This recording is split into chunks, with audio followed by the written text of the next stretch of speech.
नमस्कार। आओ भारत की अर्थव्यवस्था ठीक करें कार्यक्रम के लिए प्रारंभिक विवरण के 15वें अंक में आपका स्वागत है। मैं हूं नरेंद्र। आज हम economy of forest, necessity of forest पर चर्चा करेंगे। कहते हैं कि प्रकृति के शुरुआत में जब सभ्यता नहीं बनी थी तो जंगल थे, और जंगल में आदिवासी तो आदिवासी हैं, मतलब शुरू से एबोरिजिनल भी कहते हैं इन्हें, वो शुरू से थे। तो सभ्यताओं का विकास वहीं से हुआ। तो आज जब समस्या आती है तो ज्ञानी लोग और वेस्टर्न मोटिवेटर, दूसरे लोग भी कहते हैं कि business is nothing but A photocopy, life is nothing but A photocopy.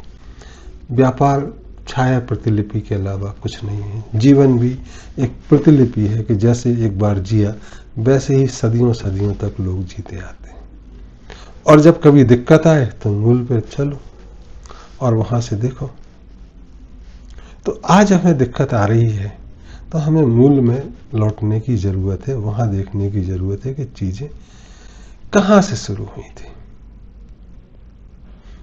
और कैसे कैसे चलती थी। तो जो मूल में अवधारणा थी जिससे सिविलाइजेशन का विकास हुआ, तो उन्होंने कहा कि देखो, ये जंगल में रहेंगे, हम कुछ नया विकास कर सकते हैं। आदिवासियों का तो क्या है कि जीवन जैसे शुरू हुआ अंत में वहां हो जाता है। कुछ नए विकास, लिटरेचर, बाकी चीजें, नई सभ्यताओं के विकास में मकान, रिहाइश, नई नई चीजें कैसे होंगी। तो जब विकास हुआ शुरुआत, तो उन्होंने कहा कि आदिवासी करते क्या है।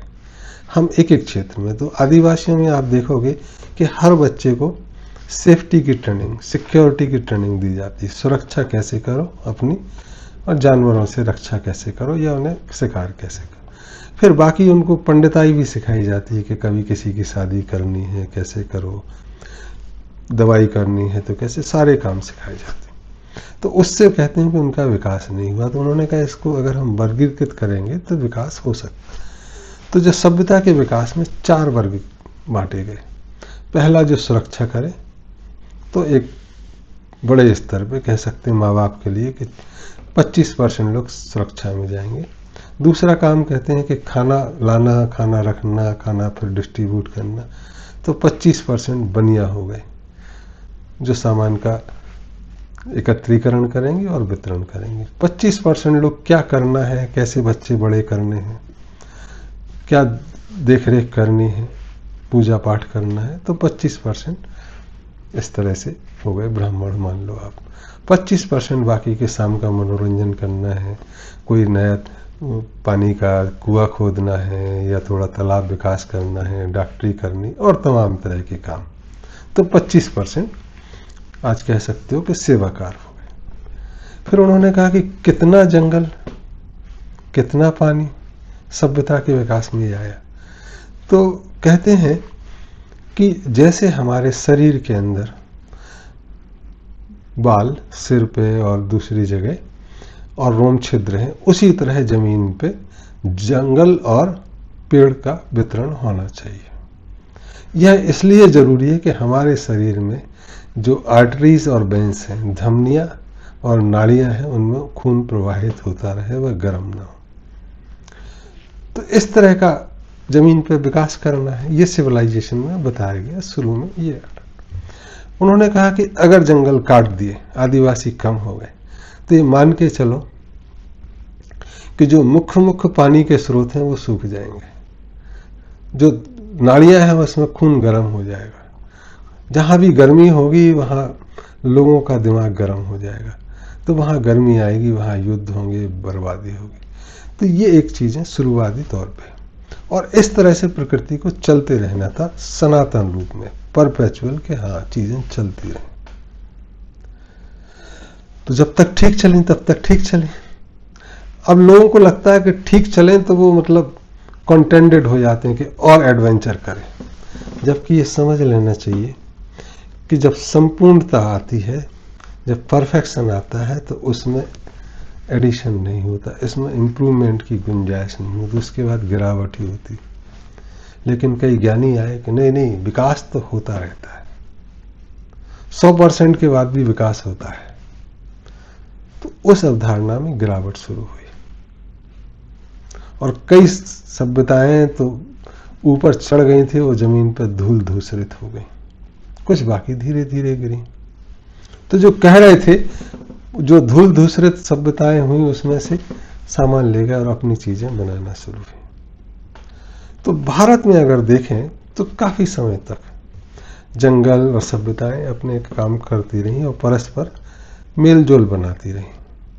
जंगल की चीजें जो आई उनको मूल्य सही मिला, जो जमीन से जंगल का रिश्ता था, आदिवासियों से रिश्ता, वो बना रहा। तब जब हम 2004-5 में देखे कि अगर चीजें देश में खराब हैं तो आदिवासियों को देखा जाए, और बहुत सारे लोग हम सोचे कि इस पर बात की जाए।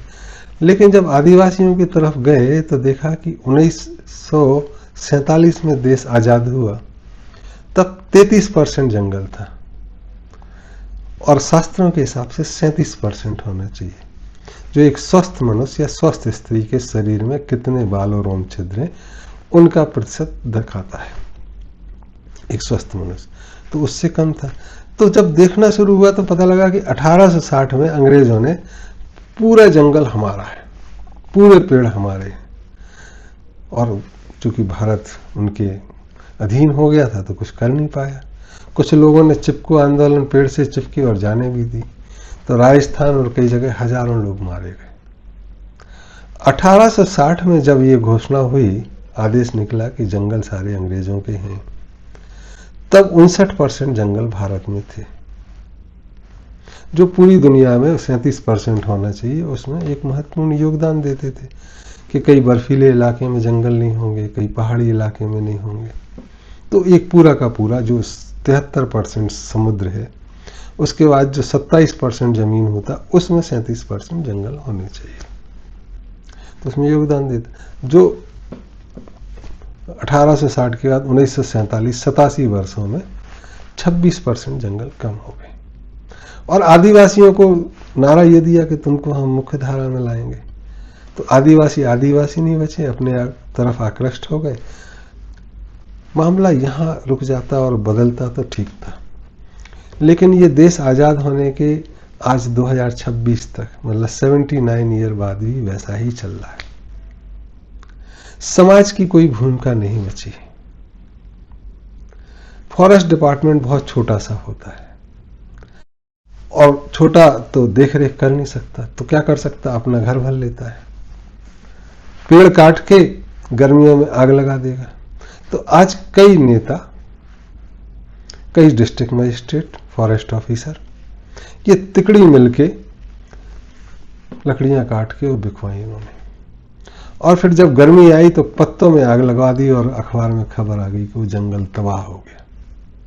ऐसा उत्तराखंड के कई जगह हुआ, मध्य प्रदेश में, ऐसे पूरे देश में तमाम जगहों पर हुआ कि जंगल काटे। इसके कारण आज जो जंगल बचे हैं, जो सैटेलाइट डाटा कहता है सीधा सीधा वो 14% है, लेकिन सरकार कहती है कि नहीं 21%, जो भी हो वो 33 से 12% कम है। सरकार ये भी कहती है कि 19% हरित क्रांति के बाद हो गया था, क्योंकि खेत बनाने थे, तो ये जंगल कटना शुरू हो गए। जंगल कटने शुरू हुए तो पानी की सुरक्षा कम हो गई, पानी दिक्कत हो गया, जंगलों में पानी, नदियों में पानी, मिट्टी का क्षरण बढ़ गया, नदियों में बहाव तेज होने लगा, बाढ़ आ गई, सूखा आ गया, ये सब समस्याएं शुरू हो गई।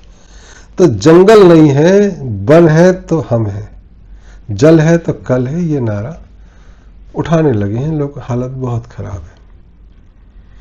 आज की अगर हकीकत बताएं तो आज 28 मार्च 2026 में ये दिल्ली में रिकॉर्ड कर रहा हूं, और यहाँ से दिल्ली का एकमात्र जंगल सिर्फ 500 मीटर दूर है, लेकिन यहाँ पे AQI पिछले 8 महीने से 200 के ऊपर है, जो अंतर्राष्ट्रीय स्तर में बेड से भी खराब होता है। अच्छा कभी तो ही नहीं होता है, खराब और खराब और सबसे ज़्यादा खराब।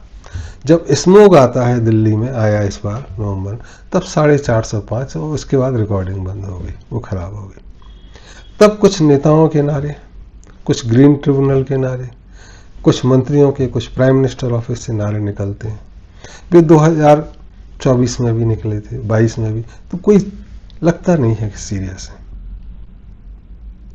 तो समस्या का समाधान कहां से होगा? अभी और दूसरी चीज कि नारा, चाहे बड़े बड़े अरबपति हों देश में, बात तो कहते हैं कि देश को विकसित करना, यह जिम्मेदारी देश के हर नागरिक को लेनी है।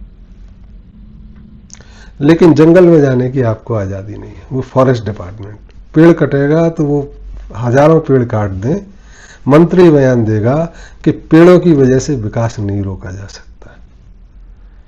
तो अभी कल ही 44,000 पेड़ कटे हैं, ऐसी सूचना आई मुंबई में मैनग्रोव की। कोई दूसरा भी कह सकता है कि मंत्री जी, विकास के लिए आपको भी जेल भेजा जा सकता है। ये अभी शुरू नहीं हुआ। विकास किस कीमत पे? विनाश की कीमत पे। तो स्मोक जो आया और ये चीजें चल रही हैं, तो मामला सीरियस हो जाता है कि वाकई में हम चाहते क्या है।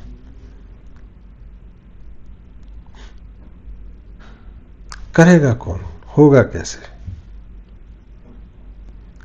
तो हम निवेदन किए स्मोक के बाद करीब नवंबर में प्रेसिडेंट ऑफिस कि अगर वाकई में हम चिंतित हैं, प्रधानमंत्री जी चिंतित हैं, देश के रईस लोग, बड़े बिजनेसमैन चिंतित हैं, जो उनके बयानों से 15 अगस्त को, जो उनकी एनुअल जनरल मीटिंग में, जो उनकी विभिन्न यूनिवर्सिटी में दिए गए भाषणों से बहुत सुंदर सुंदर से झलकता है कि वो सिंसियर।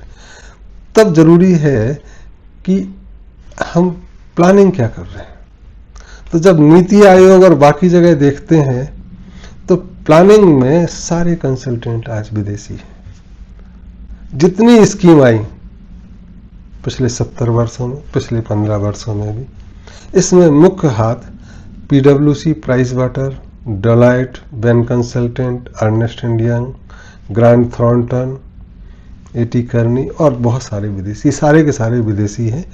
बहुत सारों के ऑफिस इंग्लैंड में है, जिनका हम तिरस्कार करने की बात करते, जिनसे हम आज़ादी की, तो स्कीम वही चल रही है। तो उनको आपके जंगल से प्रेम नहीं है। तो पहले तो हमारा निवेदन उनसे था कि कम से कम कंसल्टेंट तो भारत के लाओ, जिनको भारत की तासीर पता हो, जिनको भारत का धर्म, कर्म और एक समाज की संरचना कैसे चलती है वो पता हो। तो इस मंच, इस भाषण के उस पर भी हम कहेंगे कि कंसल्टेंट हो। फिर ये जनता को करना है। 37% जंगल कैसे होगा, फॉरेस्ट डिपार्टमेंट बंद कैसे होगा, एडमिनिस्ट्रेटिव सर्विस कैसे ठीक होगी, सुरक्षा कैसे आएगी, ये पिछले 14 जो लेक्चर आपको दिए, इस विवरण दिए, उसमें काफ़ी चीज़ें कवर हैं, कुछ आगे भी हो जाएंगी। इसमें कुछ जो किताबें हैं वो वेबसाइट में आप देख सकते हैं, जिसमें महत्वपूर्ण अल्टरनेट इकोनॉमी है, वैकल्पिक अर्थव्यवस्था, नेचुरल प्राकृतिक व्यवस्थित अर्थव्यवस्था, काम की बात जो जल जमीन जंगल पे, और जीवन शैली कैसे हो, एक शुरू में 2007 में, उसको हम सारे सरकार में कहो उसको भेजें। कुछ काम हुए, ऐसा नहीं है कि कुछ नहीं है, सबको गाली देने का मतलब नहीं है मेरा, विरोध करने का, लेकिन ये जरूरी है। और सरकार से बाकी सबसे मुझे ये लगता है कि संसद के बस की बात नहीं है, ग्रीन ट्रिब्यूनल और सुप्रीम कोर्ट के बस के बाहर की बात है। इस पे एक जनमत संग्रह देश में जरूरी है कि हमको फॉरेस्ट डिपार्टमेंट चाहिए है, हमको स्टेट गवर्नमेंट चाहिए है, हमको पंचायत चाहिए, हमको कितने नेता चाहिए, हम गौवध करने देंगे या नहीं करने देंगे, इंटरटेनमेंट का क्या करेंगे, इस पे 2-4 जनमत संग्रह देश में जरूरी है। जनता की भागीदारी जरूरी है। नहीं तो एक नेता, कोविड में नारा आया कि देश में कौन है, बोले डीएम और पीएम। तो अगर एक नेता पे चल रहा है देश, तो उस नेता को बहलाना, फुसलाना, खरीदना, डराना, धमकी देना आसान है। और अगर 2 हैं तो बहुत ज्यादा दिक्कत नहीं है, डीएम तो पीएम से डरेगा ही डरेगा। सीएम तक की औकात उस समय नहीं थी। अब मान लो 3 नेता भी मान लो, डीएम, पीएम, सीएम, तो ये तीनों को भी तो जनता की भागीदारी बढ़नी चाहिए। इसमें पूर्व में निवेदन किया था कि सांसद जो है 542 जो है, इनको एग्जीक्यूटिव पावर दें, राज्य सरकारें खत्म करें। नहीं तो अभी तक जो 1947 से जंगलों में आग का हम एक आंकड़न देख रहे थे, तो जो पीछे की रिपोर्ट है कि लकड़ियां पहले काट ली गई, गर्मियों में पत्तों में आग लगा दी गई और खबर छाप दी गई कि जंगल स्वाहा हो गया और लकड़ी ब्लैक मार्केट में बेच दी गई। ये पूरा का पूरा जो भी खोजी खबर रखेगा उसको पता है। दूसरा जो काम हुआ जंगल कम करने में कि एग्रीकल्चर लैंड को आप कमर्शियल में कर दें, वहाँ पे फ्लैट बना दें, क्योंकि नया बनाना आसान है। आप जो पुराने बस्तियां हैं उसको रिवाइव करने में दिक्कत है। बिहार में, यूपी में बहुत शहर है जहाँ रिवाइवल की ज़रूरत है, लेकिन नहीं, फ्लैट बनाएंगे, ज़मीन काटेंगे, एग्रीकल्चर लैंड के रेट पे खरीदेंगे, फ्लैट के रेट पे बेचेंगे, एग्रीकल्चर कम हो जाएगा। प्रधानमंत्री, मुख्यमंत्री आएगा, वो आदिवासियों को ज़मीन का पट्टा देगा, पेड़ कटेंगे।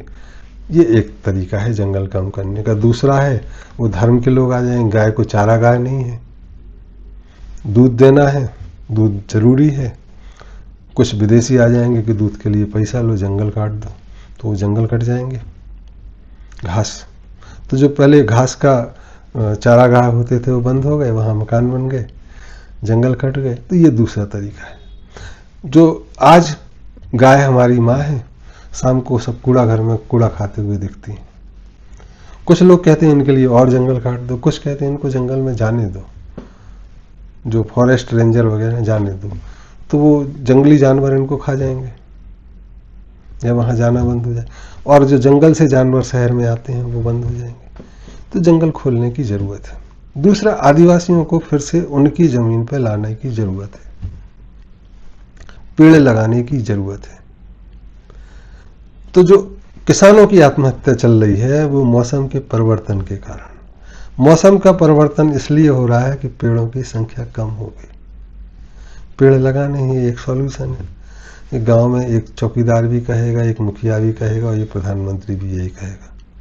तो जरूरी है पेड़ लगाना है। लगाएं कैसे, इस पर थोड़ी सी चर्चा जरूरी है। तो इस पर 2 स्कीमें आती हैं। एक बहुत पुरानी कहानी आती है कि एक राजा, जैसी आज परिस्थिति है वैसी ही परिस्थिति थी, न लोगों के पास रोजगार था। जैसे आज 80 करोड़ लोगों को खाना सरकार दे रही है, रोजगार नहीं दे पा रही है।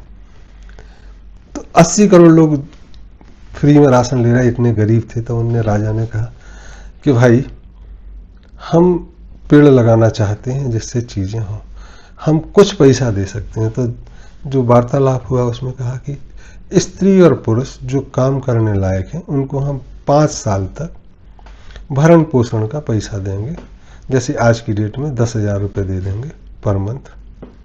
वो पेड़ लगाएं और पेड़ बचाएं।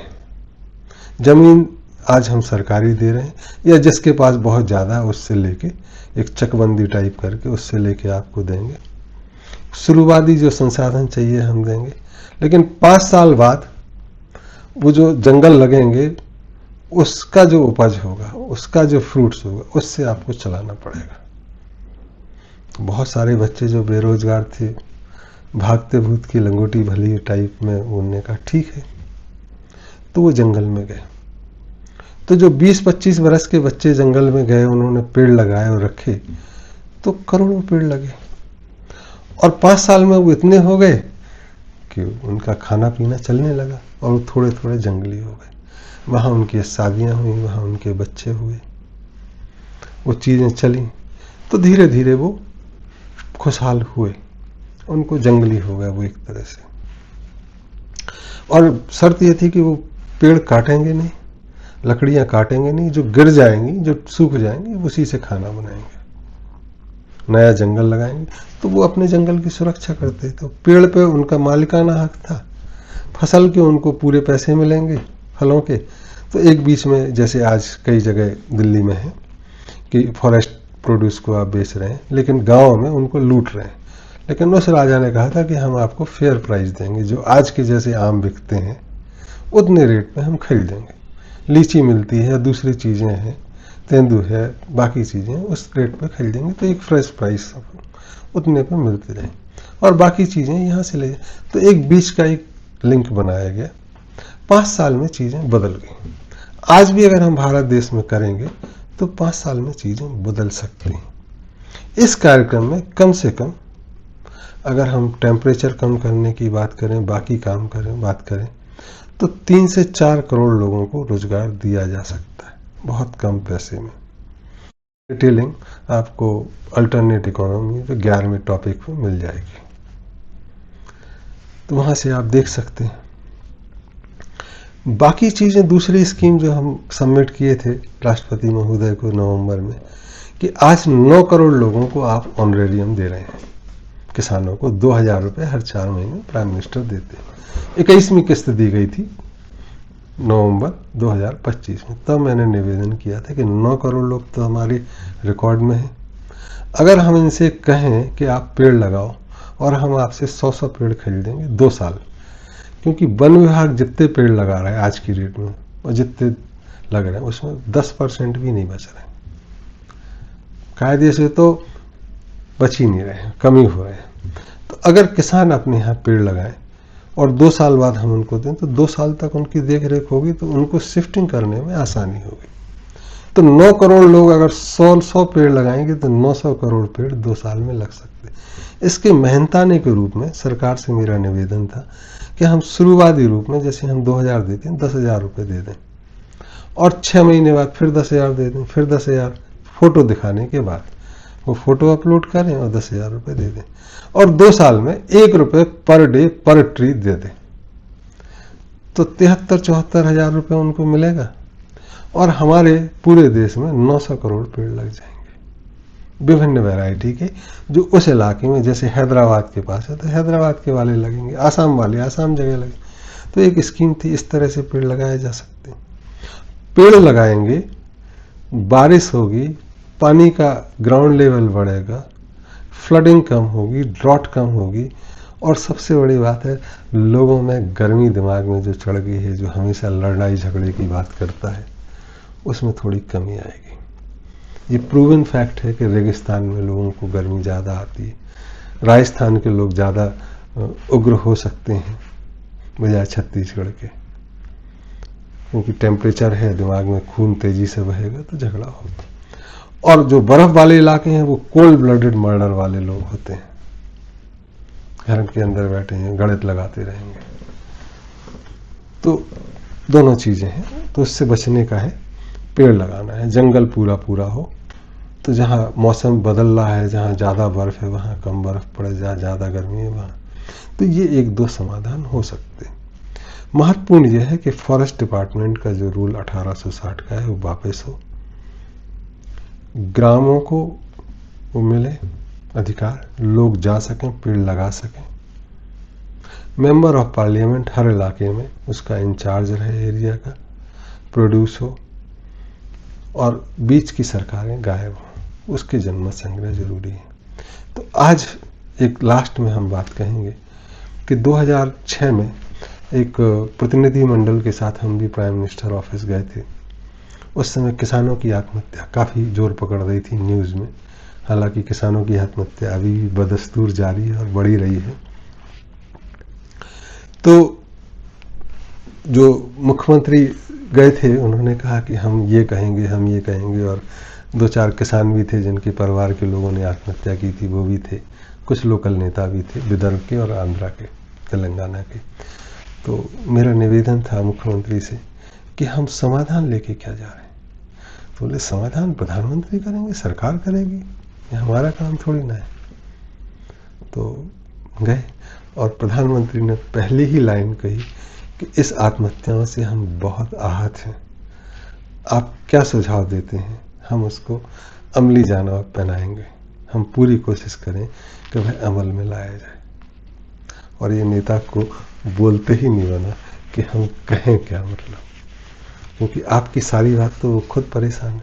तो कोई भी सेंसिबल नेता इस बात से कैसे एग्री कर सकता है कि किसानों की आत्महत्या चलती रहे।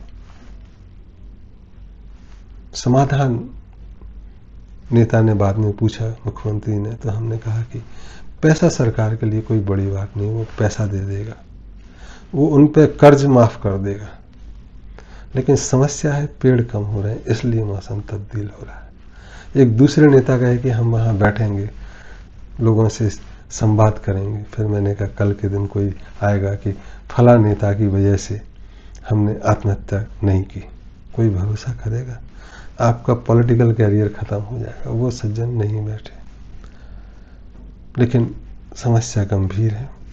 ये जो नेताओं की बात कर रहे हैं, इसमें मुख्य नेता दोनों कांग्रेस बीजेपी के इन्वॉल्व थे। हम सभी से कहेंगे, वो चाहे ABCD कोई पार्टी हो या RSTU हो, कि वो इस मुद्दे पे देखें। प्राइम मिनिस्टर ऑफिस बाकी जगह विदेशी कंसल्टेंट ना हो, फॉरेस्ट डिपार्टमेंट वापस हो, क्योंकि यही मूल है। अगर देश को बचना है, देश को आगे बढ़ना है, तो शेड्यूल ट्राइब्स को रिजर्वेशन देने की जरूरत नहीं, उनके जंगल में उनको राइट्स बचे रहें, ये जरूरत है। शेड्यूल कास्ट को रिजर्वेशन देने की नहीं, उनका जो काम था वह वो बचे रहे, उसका पूरा मेहनता न मिले, वह जरूरी है।